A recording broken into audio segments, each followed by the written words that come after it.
সুনামগঞ্জ তায়েরপুর সড়কের ডলে তলিয়ে গিয়েছে, যোগাযোগই বিচ্ছিন্ন।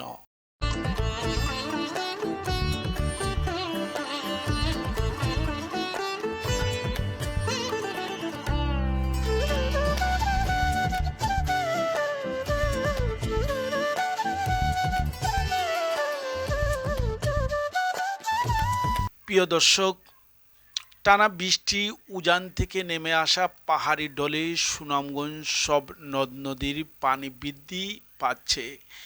এতে জেলার নিম্নাঞ্চলগুলো সামরিক বন্যা আশঙ্কা দেখা দিয়েছে। ইতিমধ্যে পাহাড়ি ঢলে পানিতে তলিয়ে গেছে তায়েরপুর আনোয়ারপুর সড়ক। এতে সুনামগঞ্জ জেলার সাথে তায়েরপুর উপজেলার সরাসরি সড়কপথে যোগাযোগ বিচ্ছিন্ন হয়ে পড়েছে।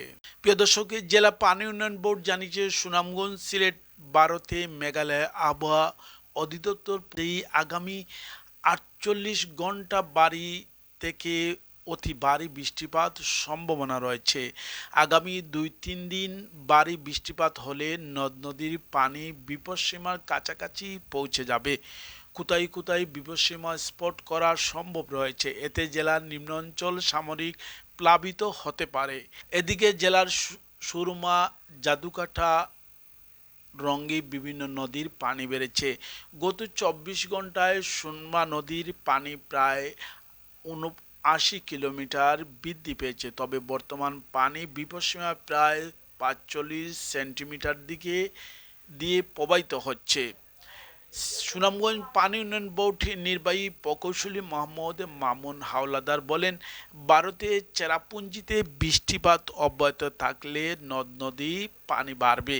তবে বৃষ্টিপাত হলে স্বল্প মেয়াদী বন্যা হওয়ার আশঙ্কা রয়েছে।